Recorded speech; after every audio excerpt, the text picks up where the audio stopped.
बहुत समय पहले की बात है। शिवगंज नामक एक सुंदर सा गांव हुआ करता था। उस गांव में एक लकड़हारा रहता था जिसका नाम था भीमू। भीमू बहुत ही ईमानदार और मेहनती था। वो हमेशा अपने काम से खुश रहता था। उसके पास ज्यादा पैसे नहीं थे, लेकिन वो अपनी जिंदगी से संतुष्ट था। भीमू के परिवार में उसकी पत्नी गौरी और उसके 2 बच्चे थे।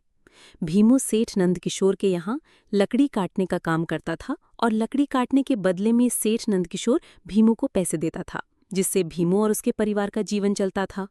गौरी: मैं काम पर जा रहा हूँ, आज बहुत देर हो गया है, तुम बच्चों को स्कूल छोड़ाना। गौरी: जी, स्कूल तो मैं छोड़ आऊंगी, लेकिन मोनू और गप्पू पिछले 2 दिन से कह रहे हैं कि उनके स्कूल की टीचर फीस मांग रहे हैं। भीमू: हाँ, तो जाकर दे आओ ना स्कूल की फीस। गौरी: झल्लाकर कहाँ से दूं? जो आप लाते हो उसमें मुश्किल से तो घर चलता है। अब उतनी सी तनख्वाह में मैं बच्चों की फीस का इंतजाम कैसे करूं? गौरी: मैं एक बात साफ साफ कह देती हूँ, आप सेठ नंदकिशोर जी से पगार बढ़ाने की बात कीजिए। दिन पर दिन खर्च बढ़ता जा रहा है। बाजार में सब्जी के दाम आसमान छू रहे हैं और बच्चों की पढ़ाई का खर्चा भी बढ़ रहा है। भीमो: ठीक है, मैं आज ही सेठ जी से थोड़ा पगार बढ़ाने की बात करता हूँ। इतना कहकर भीमू काम पर चला जाता है। हरिया: अरे भाई, आज तो पगार का दिन है, देखना।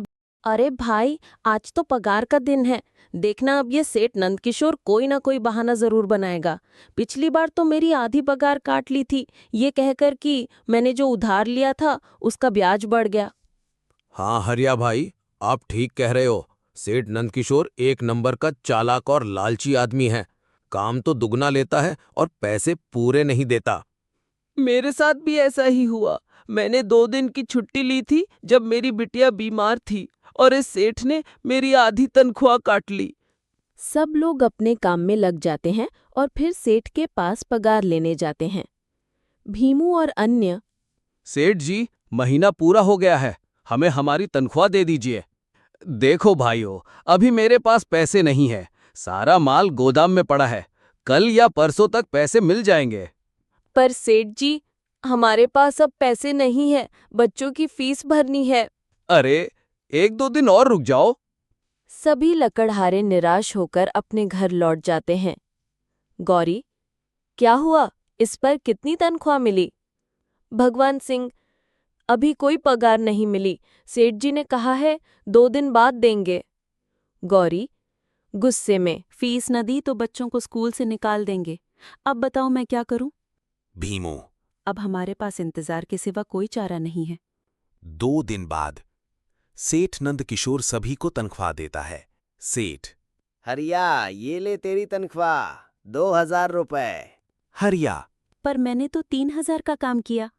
आराम भी तो किया था ना, ये उसी का हिसाब है। भीमू: सेठ जी, मेरी तनख्वाह तो 3,000 बनती है, ना छुट्टी ली ना आराम किया। बाजार में लकड़ियों के दाम गिर गए हैं, इसीलिए कटौती करनी पड़ी है। भीमू: पर सेठ जी, बच्चों की फीस भी भरनी है, कृपया करके इस बार पूरी तनख्वाह दे दीजिए। 3,000 नहीं मिलेंगे, लेना है तो लो, नहीं तो कहीं और काम ढूंढ लो। हरिया: देख लेना, किसी दिन ऊपर वाला इसका हिसाब करेगा।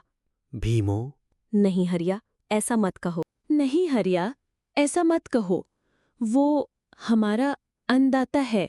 काहे का अंदाता, मेहनत का पूरा हक नहीं देता। भीमू थक हार कर घर लौटता है।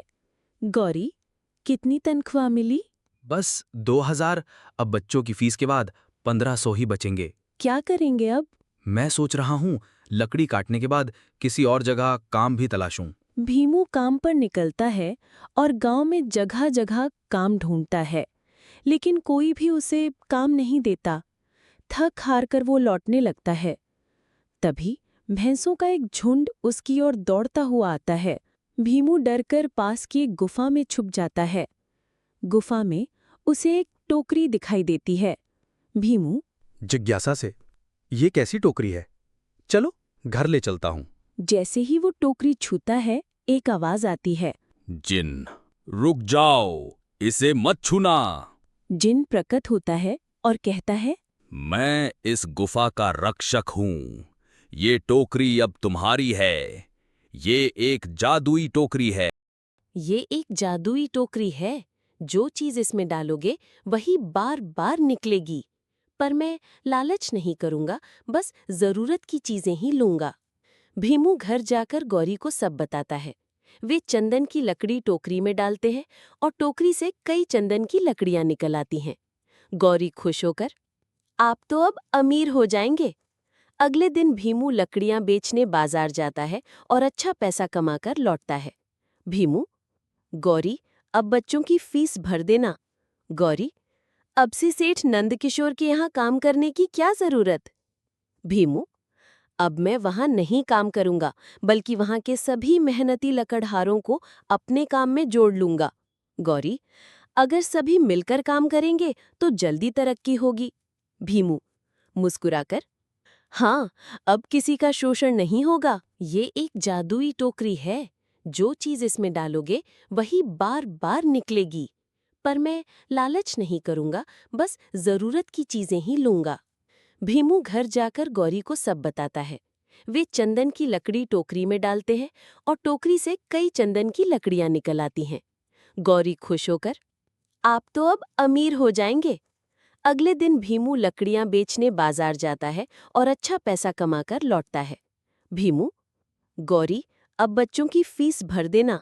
गौरी, अब से सेठ नंदकिशोर के यहाँ काम करने की क्या जरूरत? भीमू, अब मैं वहां नहीं काम करूंगा, बल्कि वहां के सभी मेहनती लकड़हारों को अपने काम में जोड़ लूंगा।